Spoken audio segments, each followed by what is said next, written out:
Buenos dias. Oh gosh, my voice cracked. Excuse me. Let me try that again. Good morning, investors. I guess my voice didn't want me to speak Spanish. But good morning, everybody. Welcome to the Real Estate Investor News Channel, where we hear the top popping stories regarding real estate. If you haven't yet, please subscribe to our channel and let's get right into it. For today, I got three amazing stories for you guys. I got new property assessment lead to panic, tax appeals. So some investors are appealing uh, uh, what their properties are worth, according to the county. For the second story, I got Trump may consider shaking up the Federal Reserve if elected. Here's what this could look like, and we're going to discuss that. For the third story, I got homeowners are slashing prices in this popular region. Is there a golden opportunity for investors? So in this particular area, it's actually in Florida. I'll give you guys a hint, but the prices are actually dropping. So we'll be able to take a look at that.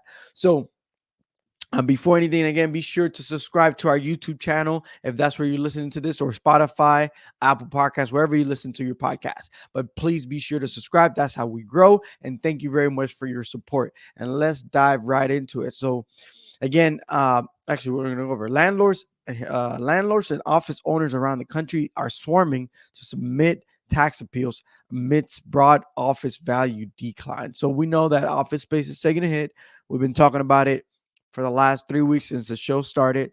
Um, and it looks like a lot of counties are raising their taxes on those office spaces. So this is what they're discussing there. So it says here, millions of Americans around the country got a nasty surprise in the mail this year. Much higher property appraisals and assessments. Big city landlords and office owners are scrambling to submit property tax appeals amid plummeting office values.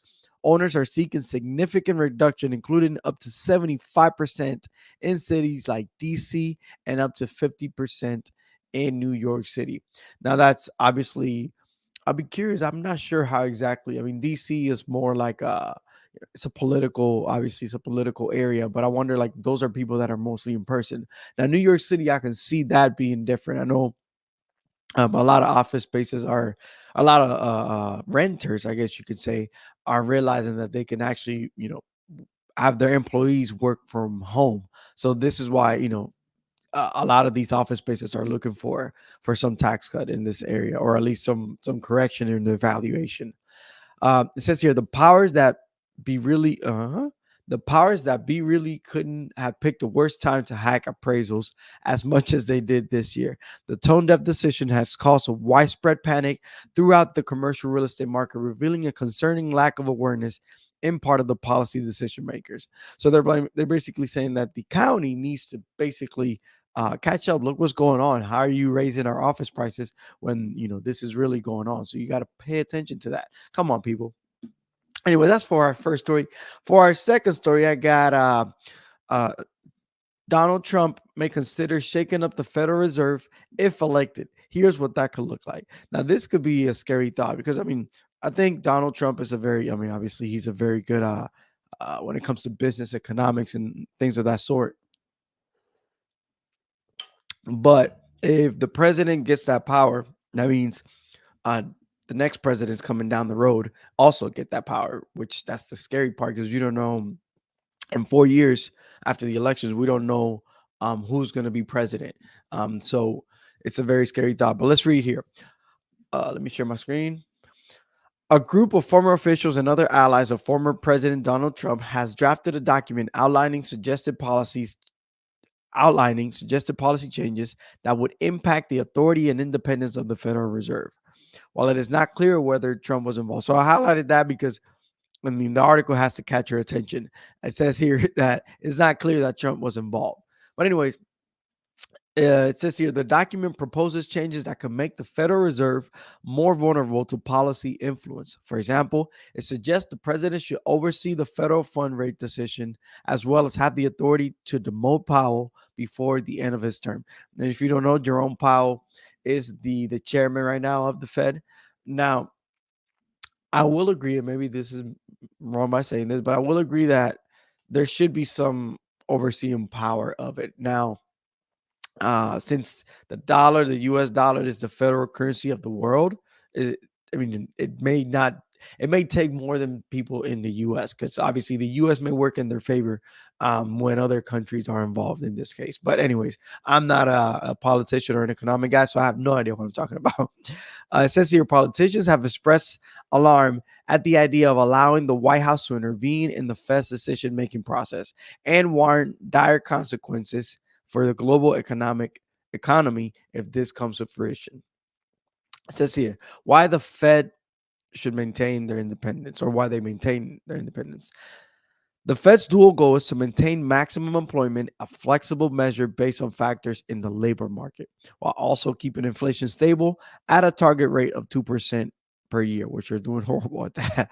Uh, the efforts is to encourage or restrict economy growth and consumer demand. So that is literally the Fed's goal. And the thing is, if political parties get involved, things are going to change. Like, technically speaking, I mean, there's books that say that the Federal Reserve is like a group, a family that controls it. But, anyways, nobody has, I don't think there's any hard evidence on that. But, anyways, if the political parties get involved, they're always going to shoot for their favor. So that's the part where it's like, I don't think it should be the president necessarily, because they're obviously driven by people who donated to their campaign and things of that sort. So, anyways, let's see here. The Fed is still accountable to Congress and subject to independence audits, but its independence allows for policy decisions based on objective economic data, which I prefer that versus a political power.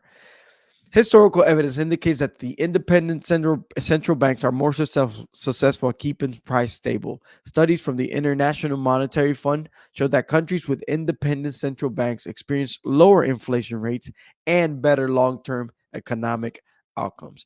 And history speaks for itself. So, I don't think this is really going to happen. I think this is just an article trying to catch people's attention. But I guess it was a good headline, so it caught my attention, and I think it caught yours too. So, for our third story, we got homeowners are slashing prices in this popular region. Is there a golden opportunity for investors? So, I told you, I give you guys a hint earlier. It is Florida that we're talking about. So it says here, a recent report from Redfin revealing that inventory is surging in parts of Florida's Gulf Coast has surprised many people. It says the Gulf Coast of Western Florida, including Cape Coral, Northport, has seen inventory rising by a staggering 50% from last year's level, more than any other U.S. state. Now, obviously, in Florida, I mean, we all knew that everybody was moving to Florida. A lot of investors were trying to invest down there. A lot of people were moving there because of obviously the state income tax laws and all that stuff. And they had a governor that was more landlord friendly and people friendly. Sorry, people, I gotta get hydrated because talking like this does not help much. But, anyways, and since everybody was doing it, the whole flock was going down there. And then, of course, there were areas that were overpriced, and this is what we're going to see in this article. So it says here, Northport Saratoga experienced a 48% increase, while pricey West Palm Beach also saw a 20% increase in inventory. So what's the deal? Redfin cited 10 cities nationwide where sellers are most likely to drop their prices. Florida had 5 of them. And this could be an opportunity for investors, or maybe not, because it could be that these cities were overpriced. You got Northport Saratoga, Tampa, Cape Coral, Orlando, and Jacksonville. So it goes over here. Why the drop in prices? Number one, overpriced. 2 years ago, the Northport Metro was one of the most competitive housing markets in the country because it was affordable for remote workers and there was a shortage of home sales. So, yes, that's what I mentioned earlier. Things were overpriced. Number two, drop in remote workers, as opposed to what we were talking about earlier, how office space is taking a hit. Some companies are telling employees come back.